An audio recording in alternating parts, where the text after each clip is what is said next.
Wait a minute, wait a minute, girl, you're taking me all wrong.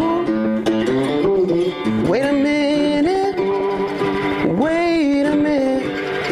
girl, you're taking me all wrong. I'm not know the thing before I talk.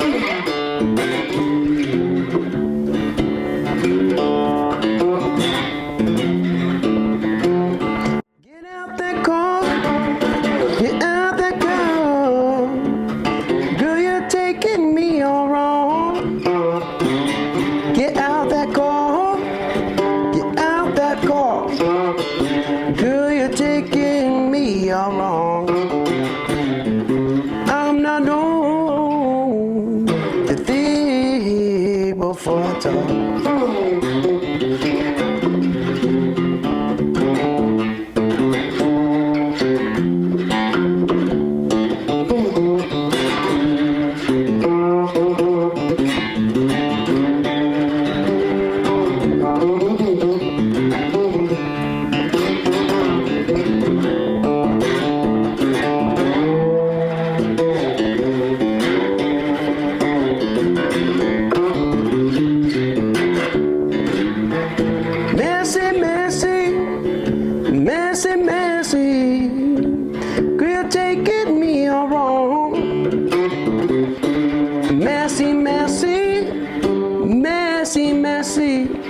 Girl, you take so much to make you shine.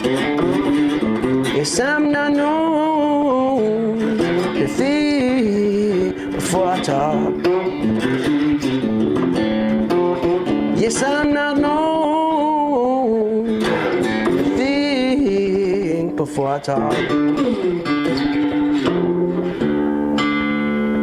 Yeah. That's messy. Yeah. John Paul Soltis III, it was my baptismal name. I go by John, JP. On my guitars, I go by JP. In my life, I've always enjoyed working with my hands and doing creative work.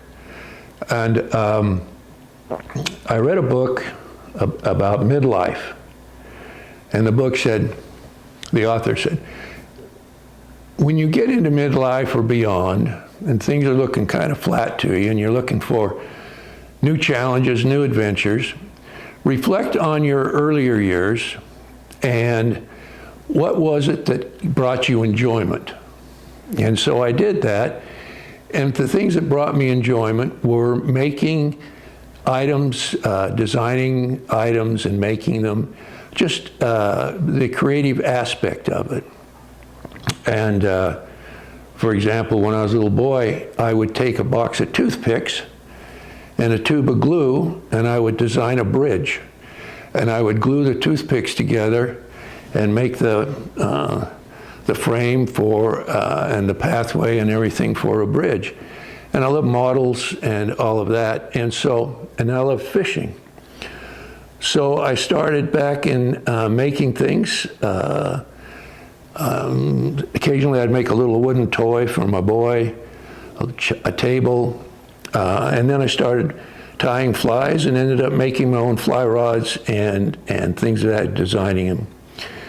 Then in retirement, looking for redefining myself after retiring and thinking, what would I love? Well, I've always loved music, and I've always loved arts, craft work. And so my love of the blues and my love of craft and art was a natural segue to cigar box guitars. And it was in about 2011. I've been retired 13 years. It was in about 2011, my wife and I had been patrons of Blues Masters at the Crossroads, APO Records and Blue Heaven Studios. We went to a concert, and there was a blues group playing named Moreland and Arbuckle.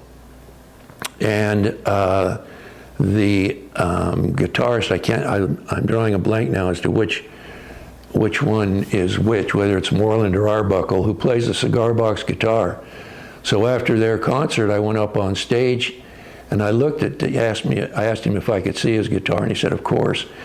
And it was a cigar box guitar, and it was called a 1+3. It had a bass string, and then your three guitar strings with 2 jacks. One jack for the bass and another jack for the strings. And so I thought, man, this is what I want to do. So I started building my tool collection. I started out with just a few number of tools and a cigar box and made one. And then the intoxication hit. And I thought, well, I can improve it with another one. I think I can do a little better. So I started building another one. And then that led to another one, And then, of course, well, I needed a better saw. So I had to go down and get a band saw. And then I needed a better sander, and et cetera, et cetera. So now, 13 years later, and I don't know, 100 guitars later, I'm still doing this and loving every minute of it. In 1932, which is this license plate, That's where beautiful. there are no frets, and you use a license plate for a resonator, and an old cigar box, and it just sings. Yeah, it's gorgeous. And with the idea of no frets, people couldn't afford frets. They couldn't afford a guitar. Mm-hmm. So they had to learn, well, you explained it, you had to learn to find the notes. How do you, Yeah. So when you play the, here you are with a bottleneck slide. Yeah, absolutely. And, make do with what you have. Yes, yeah. And that always leads to, innovation. Right. The guitar you're currently holding is now the modern day version. I started out with this project wanting to have what I would call the term hard times make for great music. And the Depression era guitar with a 32 license plate. And then I fast forward to what you can do using modern commercial parts with this one, with the resonator. This is a hand-wound humbucker made in America by Marty Straub. And then you have a piezo disc under there, CTS pots, volume, tone, volume, your 3-way switch, both guitars have Grover tuners, and your jumbo frets as to what would be the modern, fully designed cigar box guitar. Yeah. Yeah. Yeah, this one's super cool. I love the sound of this one too. I got to play it, the other day when we met. Yeah. Yeah. I guess in reality, I'm trying to stuff a Gretsch resonator into a cigar box. Awesome. Yeah. Yeah. Sweet. And these parts are made specifically for cigar box guitars, with the exception of these vents. Those are heating vents. Those Yeah, that's awesome. Little heating vents. That's super cool. That. So how will you tune that one? I'm going to tune them both in open D. Well, actually, I might tune this one in open E. Okay. Because the strings are, I think, are a little bit better suited for open E. Okay, cool. So I'll tune this one E, A, E. Okay, this is a medium set G. of electric strings, and this would be the G sharp. A string, D, G, and B. Wait a minute, E, A, D, G, B, E. Yeah. So it'd be the middle 4 strings of a 6-pack. Yeah. Let's see here. Get this puppy in tune. So really what you're doing for people watching is you're down tuning. Yep.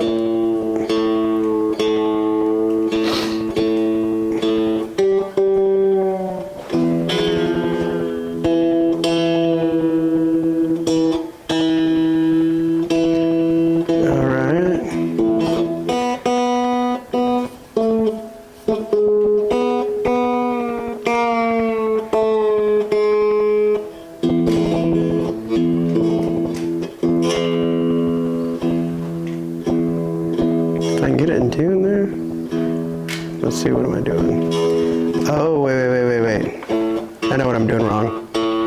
This is gonna be a B. E, B, E. Yep. B or? G sharp. G sharp, okay.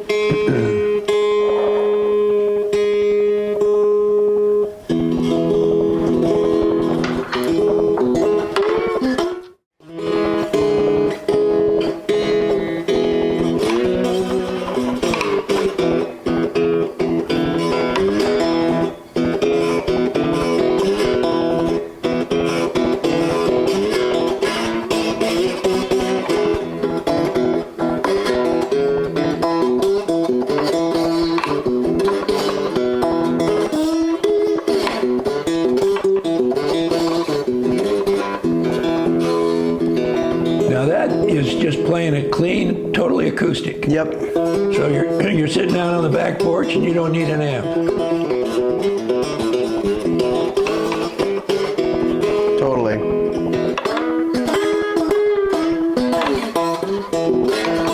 Now that intonation on this one, Hector, I tried to set it for both slide and pick. Was trying to get the artist the option to slide and pick.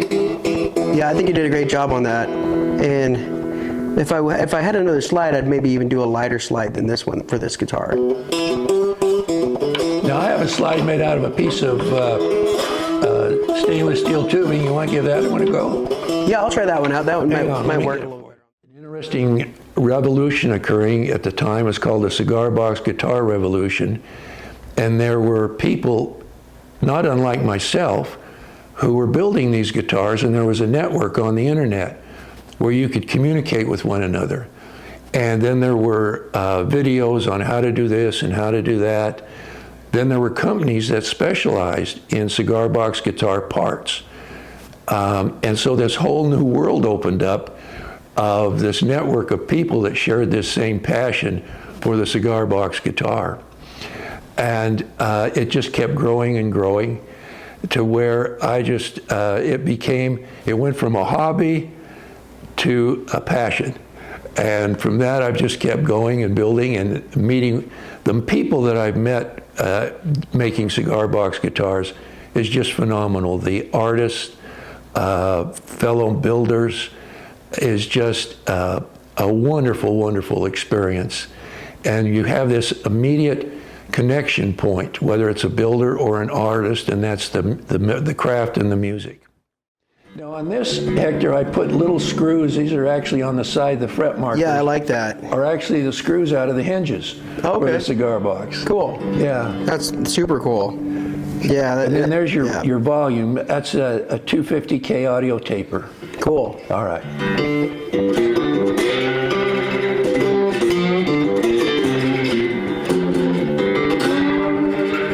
Yeah, the tone on this is just fantastic. And so what tuning have you done on that? What's that? What tuning have you done with this one? I did an open D, a G. It is a G. Okay.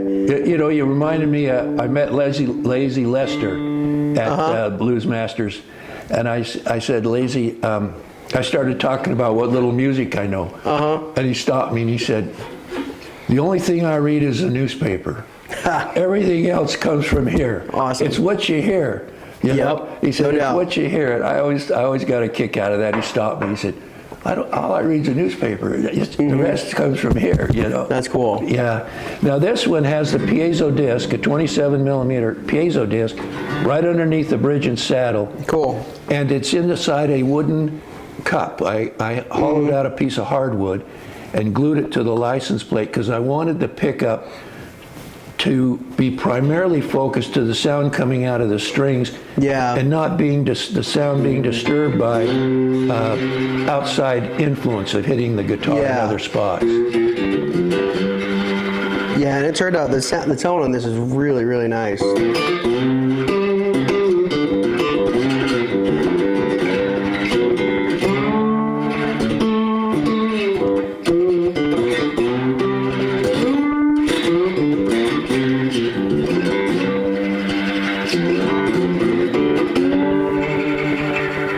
Now it looks like you were on the 3 foot, so you're doing what would be 1-4-1 tuning? For the 12-bar blues? I was doing a 145. It would be 145? Yep. Oh, excuse me. Excuse me, 145. Yep. I'm sorry. Yep. So for the folks, when you say that, what are you referring to with the slide in that? Well, 145, one is, like if you're thinking of the major scale, do, re, mi, fa, sol, la, ti, do, you switch that over to 1, 2, 3, 4, 5, 6, 7. So it's a chord built from the 1, a chord built from the 4, and a chord built from the 5. And those are, the 145 is probably one of the most common chord progressions in existence. And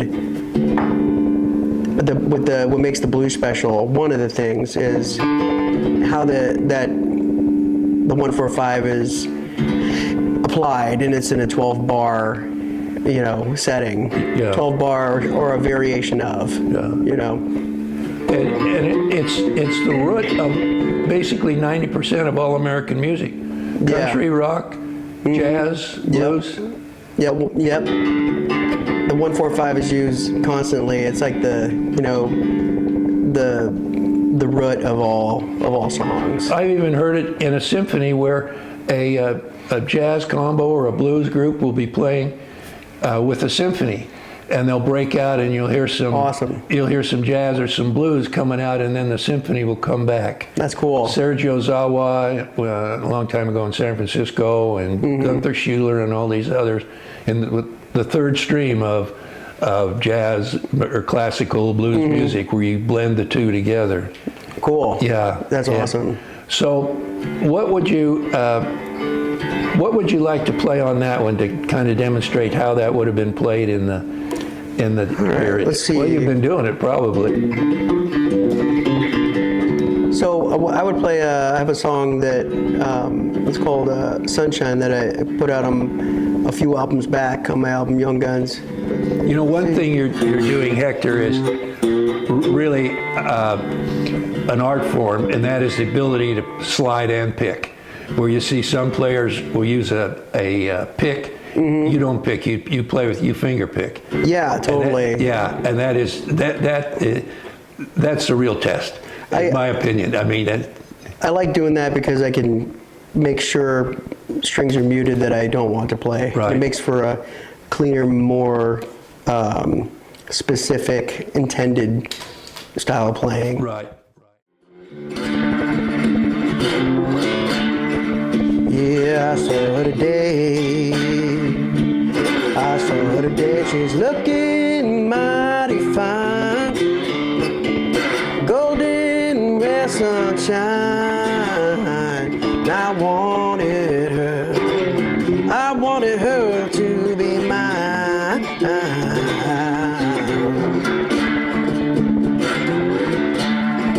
Yeah, I asked her friend. If she had herself a man, protector and provider, 'cause I wanted her to be mine.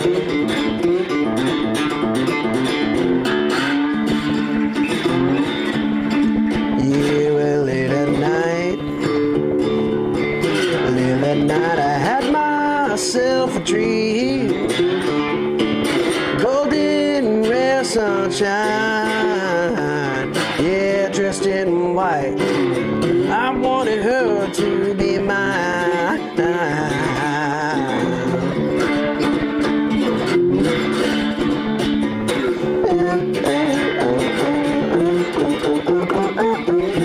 Ooh, yeah.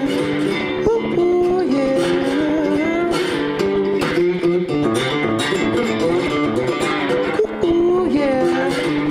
Ooh, yeah.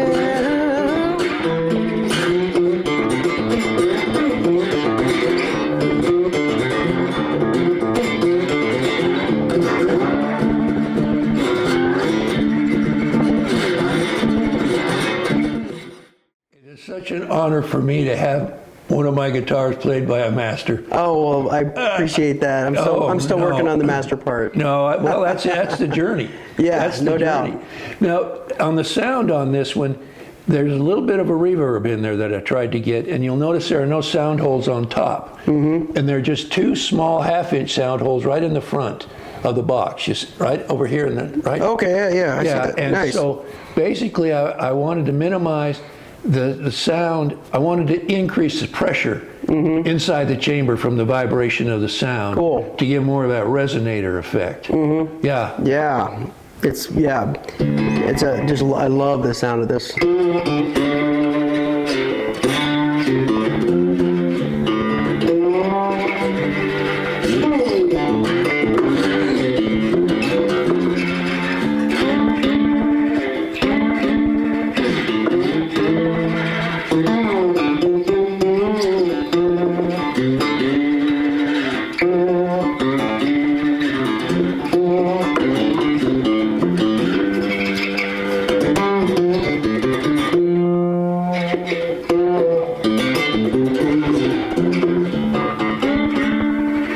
Yeah, it just sounds beautiful. But as you were playing, I wish we would have had a little better mic on your voice. I don't know how Gary picked it up, but it reminded me a little bit of that song, Man of Constant Sorrow. Oh, right on. Yeah, when you were playing that. Man. Yeah. Yeah.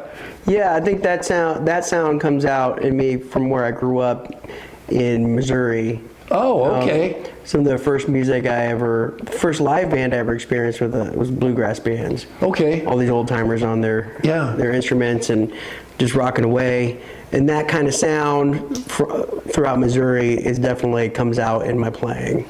Is that what they call timey? The timey sound? I'm trying to think of the sound that comes from that type of music, the name given to it. The only word that comes to mind is timey, but I'm very probably entirely wrong.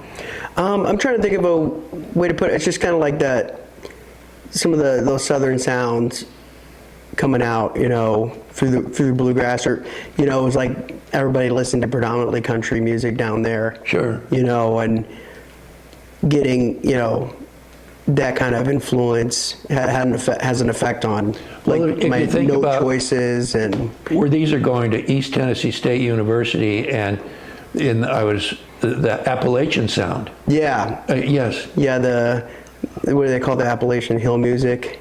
The hill music. Yeah, I think that's maybe that's what. Yeah. Yeah, because I know there's also a term of hill country blues and. Oh, geez. Or Appalachian, however. I can't remember. Yeah, I can't remember now the designation it gets. Yeah.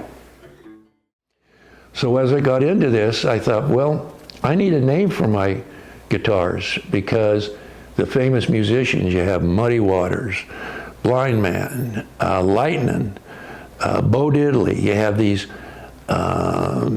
names that speak of the blues.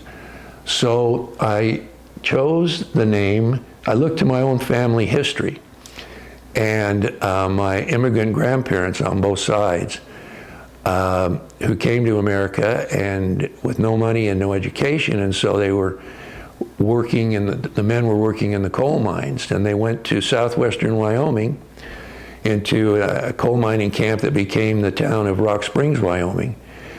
And there was a famous landmark on the Outlaw Trail that ran through Rock Springs, Wyoming, and it's one of the landmarks was called BitterCreek, and of course BitterCreek, 2 words. But I thought, oh, there it is. So I took the 2 words, merged them as one as a name, BitterCreek, and put the name BitterCreek Cigar Box Guitars as a tribute to my grandparents and my parents, who grew up in this mining camp community. And the motto that I came up with is that they didn't play the blues or sing the blues, but they lived them. So that's how I got the name BitterCreek. And I had a neighbor who was a commercial artist, and so he came up with the logo for me. I talked to him about it, and so was the launch of BitterCreek Cigar Box Guitars. And I hope to keep doing it and keep meeting all the wonderful people that I have.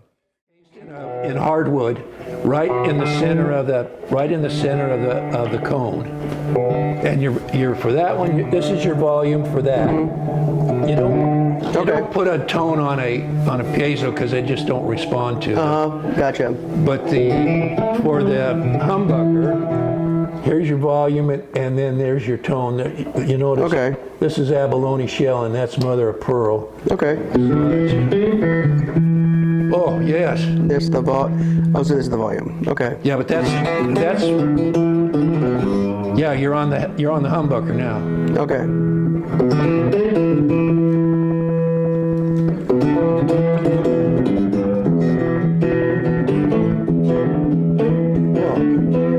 Oh yes. Oh yeah. Oh yeah.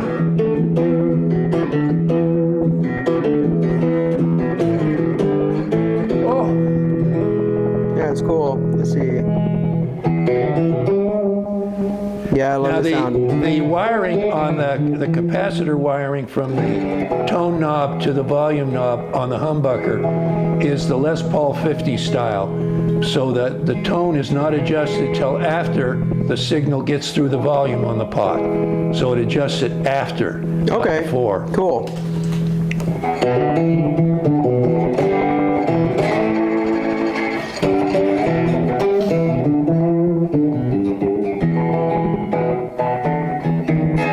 Let's see. Oh. Yeah, it's been 3 weeks and I haven't had a day off. I'm giving it everything I got to get ahead.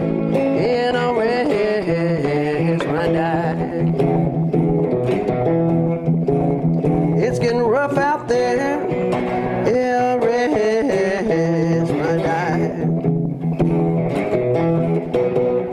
Yeah, mile after mile, day after day, sign after sign's being thrown my way to keep going. Yeah, and I'll rest when I die. It's getting rough out there. Yeah, I'll rest when I die. Yeah, when I die. Yeah, when I die. When I die. Yeah, I'll rest when I die. When I die. Yeah, I'll rest when I die.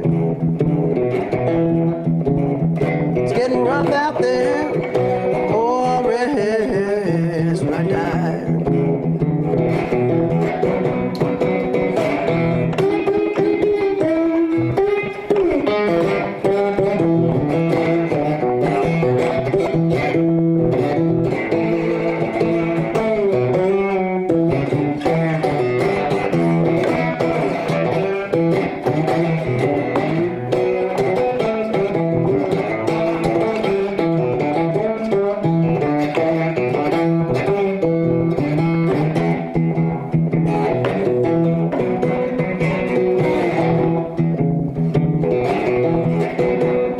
Yeah, you better watch your back and your money too. There's always someone out to get you. So look ahead, yeah, and rest when you die. Yeah, it's a jungle out there, so rest when you die. Yeah, truck after truck, car after car. I'm not sure, yeah, just how far I gotta go. Mile after mile, day after day, sign after sign's being thrown my way to keep going. Yeah, and I'll rest when I die. It's getting rough out there. Oh, I'll rest when I die. When I die. Yeah, when I die. When I die. Yeah,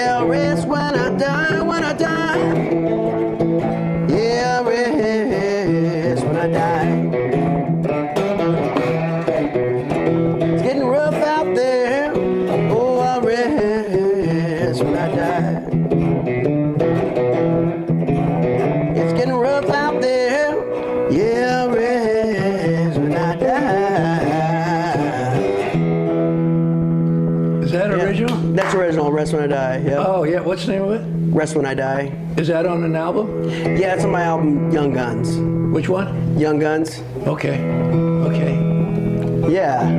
Have you ever done or thought about an album that is strictly country blues on something like a cigar box guitar? I have thought about that. I think that'd be super cool. You're dealing with a narrow audience, but we're all but those that love it really love it. Yeah. 'Cause there's no sound like it. There's just no sound like it. Yeah.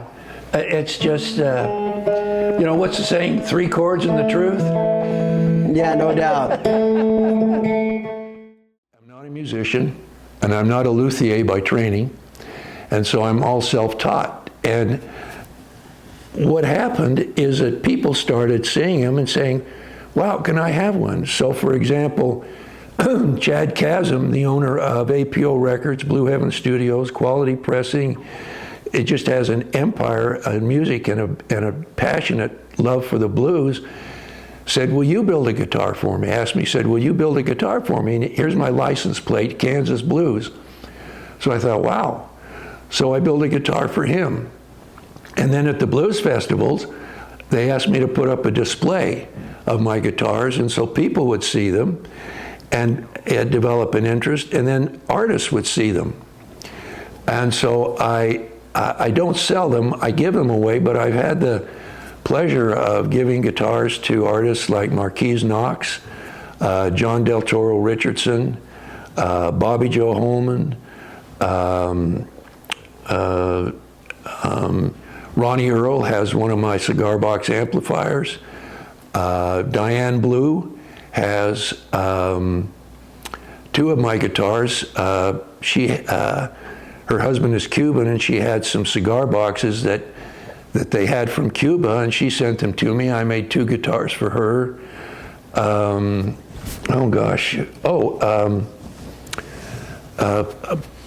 A jazz professor at Kansas State University, I'm drawing a blank on his name, has one of my guitars, and I did a guitar. He's a black jazz musician, black American, and Kansas State University did a documentary on the Buffalo Soldier. And so prior to that, I had seen the movie about the Buffalo Soldiers and the death mission that they went on that was so substantial to the Civil War.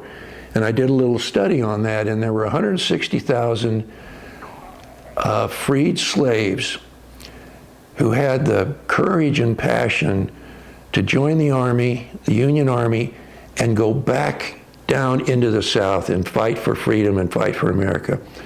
So I did a guitar a tribute to the Buffalo Soldiers, and this gentleman has it.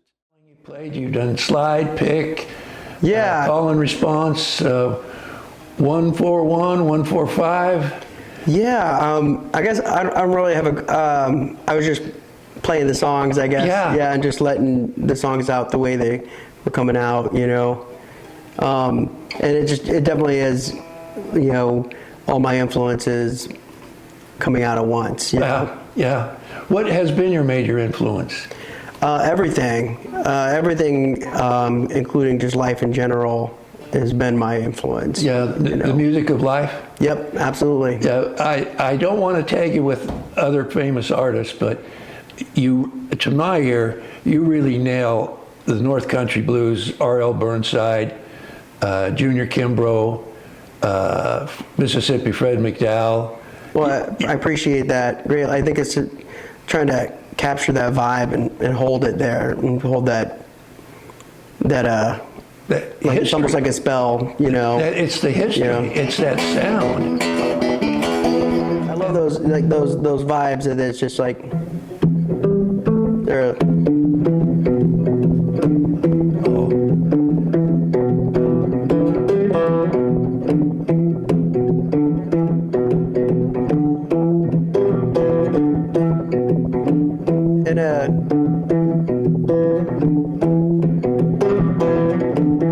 the current, creating that current soundtrack, Yeah, yeah. of life in that moment, Yeah.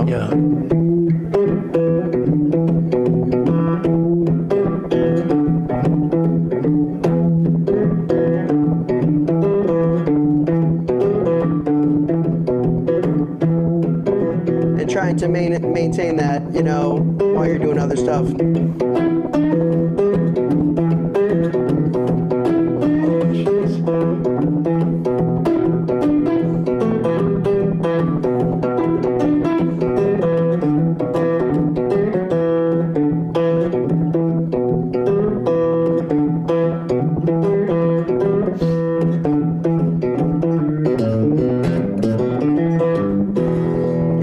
Just holding it there. Yeah. Are you familiar with the 50s, 60s artist Link Ray and the song Rumble? Maybe if I heard it. I'm not familiar with the name. Dum, dum. It's a famous old rock tune. And cool. Yeah, and he uses, it's a blues, but he uses a Native American, he was Native American. Okay. Link Ray, and cool. he used, there's a documentary on it, and he actually used the Native American call and response type of cool. Dum, dum, love that. dum. Yeah. Yeah, that's awesome.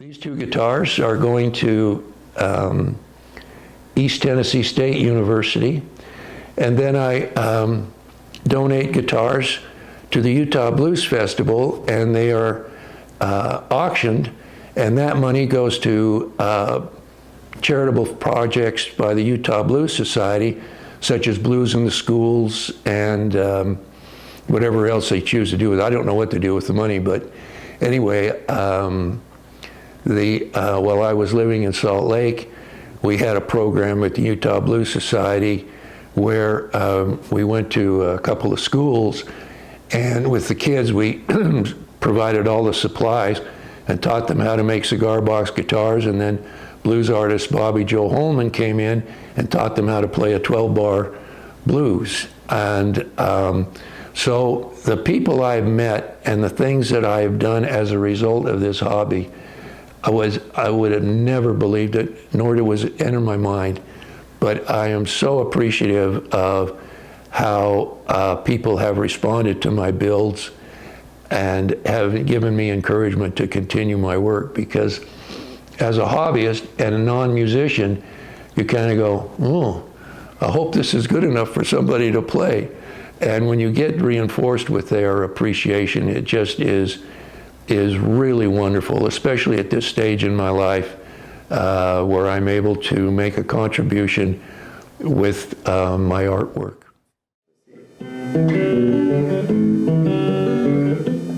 Damn, that sounds good. That's a damn cigar box.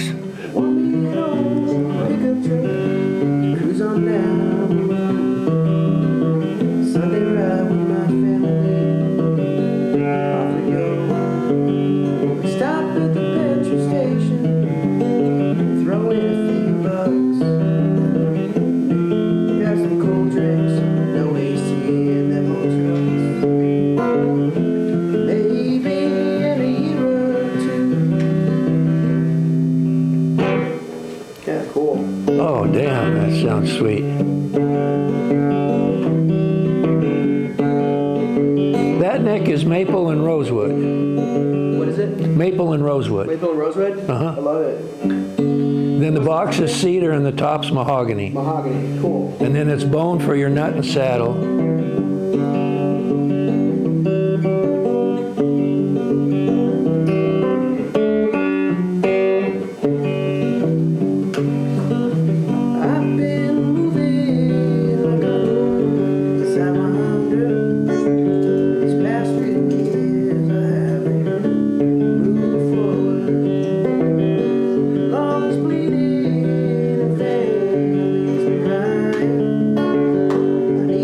Change.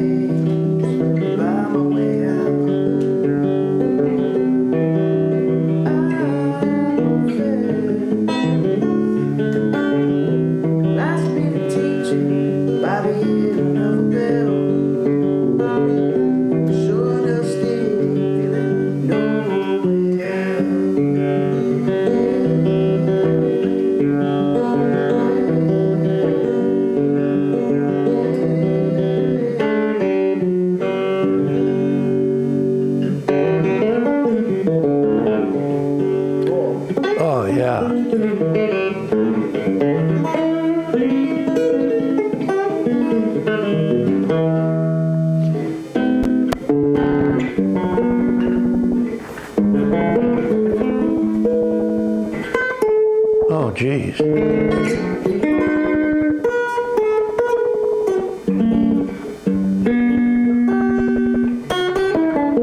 Oh,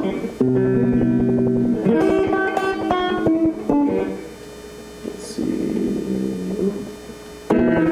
Oh, how did I do that? There we go.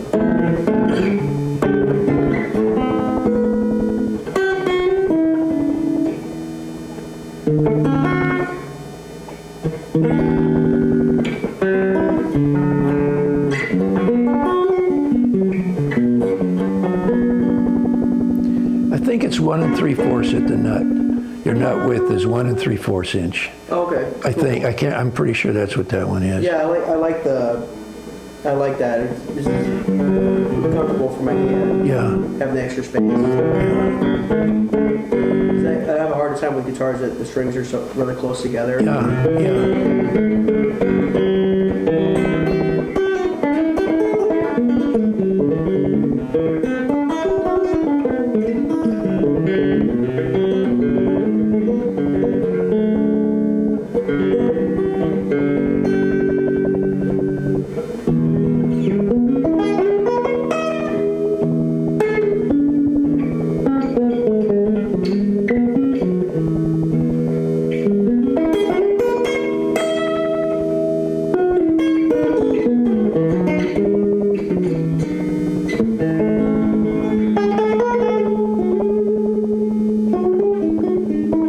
Oh, geez.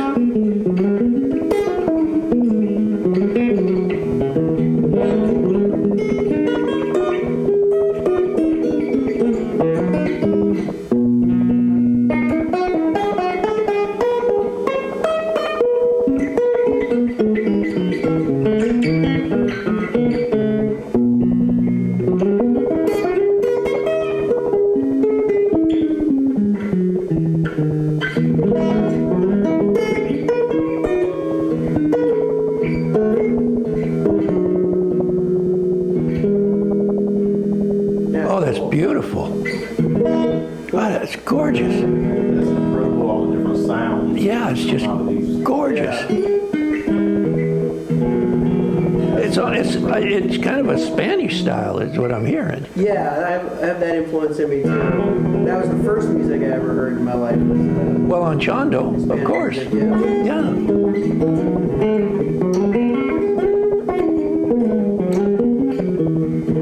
The first band I ever heard, is the first memory of music, was a band, a really famous Hispanic band called the Los Tigres del Norte, and they're world famous. Self-taught. Self-taught. Are you really? Yeah. Wow. I mean, I've had some lessons over the years. I took some lessons when I first started out, and then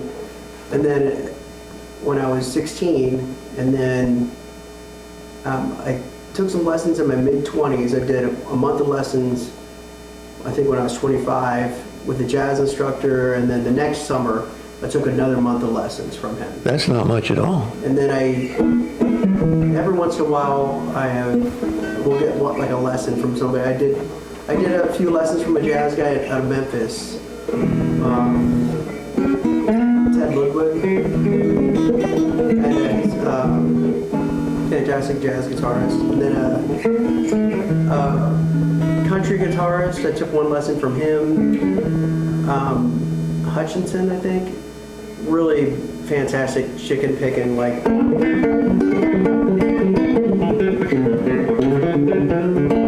Oh, yeah. Like that kind of stuff.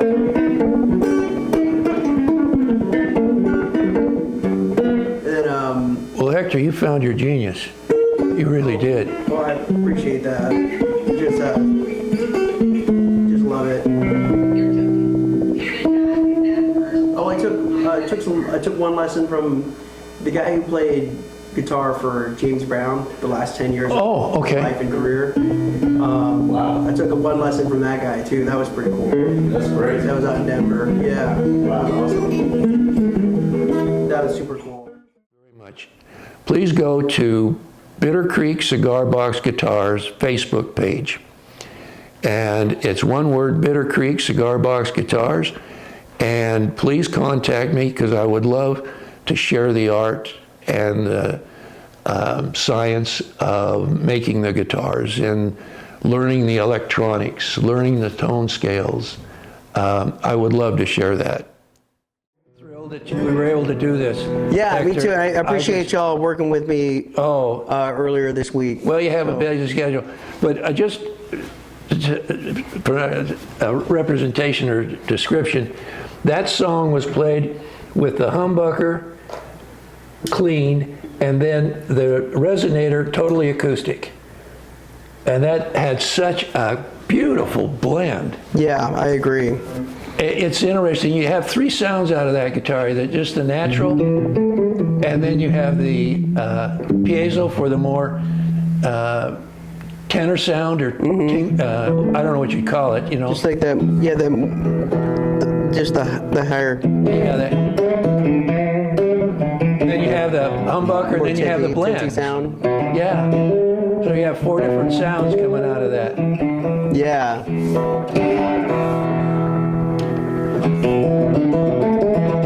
Okay, now you're on both. Yeah, both sound really great too. Yeah. Having both those qualities.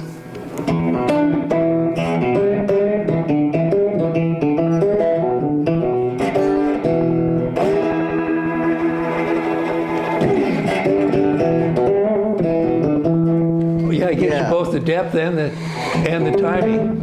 Yeah.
That's about the history, and I just keep going, and unless I have cut off all my fingers on the bandsaw, I hope to keep going. There, thank you.